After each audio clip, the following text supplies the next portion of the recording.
lagi bersama Ibu Juli. Nah, hari ini kita akan bahas soal-soal lagi ya. Nah, anak-anak jangan lupa tonton videonya sampai habis ya. Semangat! Nah, ini dia anak-anak soal kita ya di bukumu halaman 224.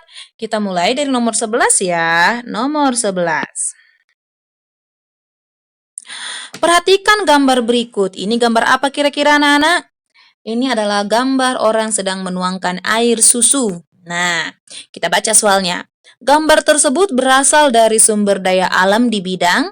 Nah, anak-anak, kemarin kan kita ingat sumber daya alam itu banyak jenisnya.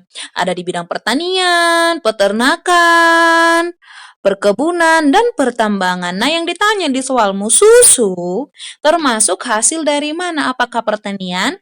Tentu saja tidak. Peternakan. Ya, kenapa peternakan? Karena susu itu diperoleh dari hewan ternak, yaitu apa kawan? Sapi. Sedangkan kalau perkebunan ini contohnya kebun karet, tetot.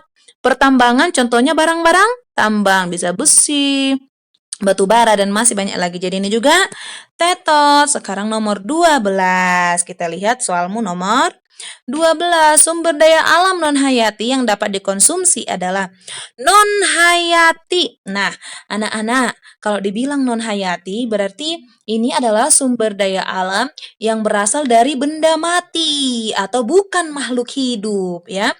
Lawannya non-hayati adalah hayati. Apa itu hayati? Yaitu sumber daya alam yang berasal dari makhluk hidup. Contohnya hewan dan tumbuhan. Nah, yang ditanya di sini sumber daya alam non-hayati yang dapat dikonsumsi adalah apakah mangga? Mangga itu termasuk apa, Nana? Hayati, tetot. Wortel, hayati, tetot. Karena mereka berasal dari tumbuhan. Susu, hayati, tetot. Karena susu berasal dari hewan, hayati ya. Air, ya ini dia jawabannya air. Karena air ini bukan makhluk hidup. Makanya disebut non-hayati, bukan makhluk hidup. Sekarang nomor 13. Kegiatan penanaman kembali lahan hutan yang kosong. Penanaman kembali lahan hutan yang kosong disebut apa? Nah, ini sudah kita tahu. Ini pasti jawabannya adalah reboisasi, yaitu menanami kembali hutan yang sudah kosong atau yang sudah gundul. Tapi Ibu mau tanyakan lagi dulu kepada anak-anak pilihan B, C, dan D apa kira-kira artinya? Ibu kasih tahu ya, kalau disebut asimilasi, asimilasi itu adalah gabungan dari beberapa budaya yang sudah menyatu. Jadi ini tidak ada hubungannya dengan hutan, tapi berhubungan dengan budaya. Makanya disebut asimilasi berarti budayanya sudah menyatu. Misalnya, orang Batak dengan orang Sunda sudah bersatu. Misalnya, orang Batak dari mana? Sumatera Utara, Sunda dari Jawa, Jawa Barat. Menyatu mereka. Nah, disebutlah itu asimilasi. Sekarang yang C, abrasi. Nah, anak-anak, masih ingat ya abrasi itu apa ini kawan? Ini pengikisan tanah oleh gelombang air laut. Nah, abrasi ini sering terjadi di daerah pinggir pantai. Sekarang yang terakhir, erosi. Nah, kalau erosi sama dia pengikisan tanah, tapi karena air hujan. Biasanya nih di daerah dataran tinggi atau pegunungan ya, itu erosi. Sekarang anak-anak sudah tahu selain reboisasi, asimilasi, abrasi, dan erosi. Nah, sekarang masuk ke nomor 14. Sumber daya alam yang digunakan sebagai bahan obat adalah bahan obat. SDA yang digunakan sebagai bahan obat apakah A. Kina, B. Kayu, C. Gandum, atau D. Ulat sutra. Nah, sebelum kita bahas, Ibu mau kasih tunjuk gambarnya dulu ya. Nah, anak-anak, ini dia gambar tadi pilihan-pilihan yang ada pada soal yang nomor 14. Kina, inilah yang disebut tanaman kina. Anak-anak tahu, tanaman kina ini banyak berada di daerah Pulau Papua.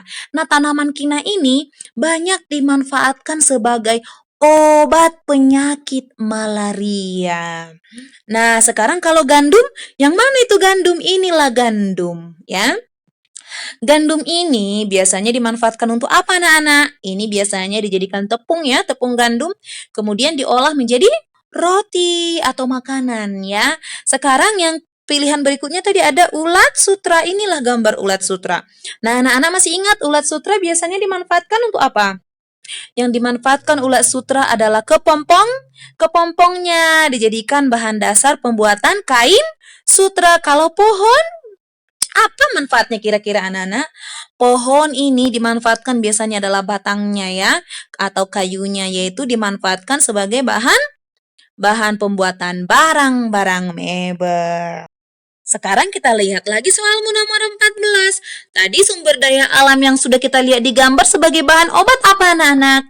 Ya, jawabannya adalah kina, yaitu obat penyakit malaria. Nah, sekarang masuk ke nomor 15. Sumber daya alam yang dapat dimanfaatkan sebagai perhiasan. Tadi bahan obat, sekarang ada ditanya berikutnya perhiasan. Bahan-bahan yang manakah di bawah ini yang dimanfaatkan sebagai perhiasan? Apakah besi, emas, marmer, batu bara? Bu, besi aku sudah biasa dengar, emas juga. Marmer yang seperti apa, Bu Guru? Oke, kita lihat gambarnya. Nah, ini dia gambarnya anak-anak. Yang pertama adalah besi. Apa manfaat besi? Besi biasanya dimanfaatkan untuk membuat peralatan-peralatan rumah tangga. Contohnya apa anak-anak? Bisa dia menjadi peralatan untuk memasak, bisa menjadi meja, kursi, dan masih banyak lagi jenis peralatan-peralatan yang terbuat dari besi. Sekarang masuklah kita ke gambar yang kedua, emas. Ini emas, emas batangan kalau gambar ibu guru ya.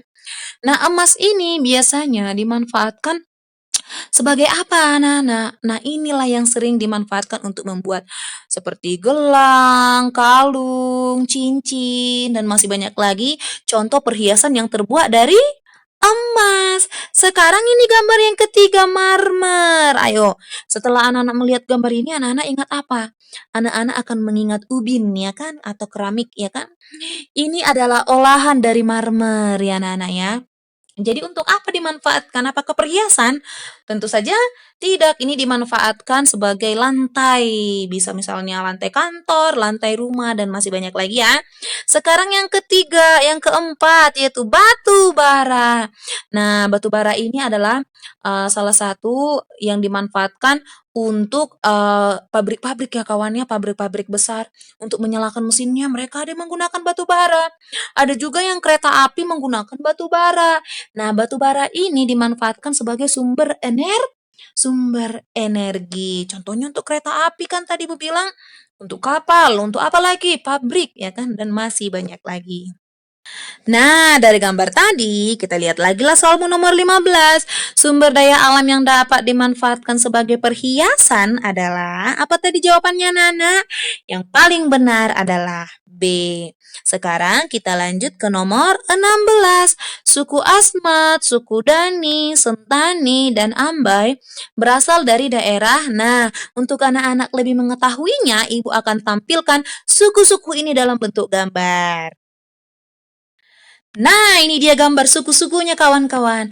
Ada namanya suku Asmat yang ini, suku Ambai, suku Badani, dan juga suku Sentani. Dari pakaiannya kita lihat kira-kira ini suku berasal dari mana kawan-kawan? Ya, ini suku yang berasal dari daerah Papua. Tapi walaupun mereka sama-sama di Papua, mereka punya perbedaan. Contohnya apa? Suku Asmat dengan suku Dani, mereka memiliki perbedaan. Suku Asmat ini mereka berasal dari pegunungan. Suku Dani ini mereka berasal dari perbukitan dan daerah yang landai atau yang datar ya. Beda lagi dengan suku Ambai dengan suku Sentani ini, mereka ini suku yang berada dekat dengan pinggir pantai ya. Jadi walaupun mereka sama-sama Papua, mereka tetap memiliki perbedaan. Sama itu seperti kita orang Batak. Batak kan banyak kan? Ada yang namanya Batak Toba, Batak Mandailing, Simalungun, dan masih banyak lagi. Masing-masing punya perbedaan. Begitu juga dengan orang Papua.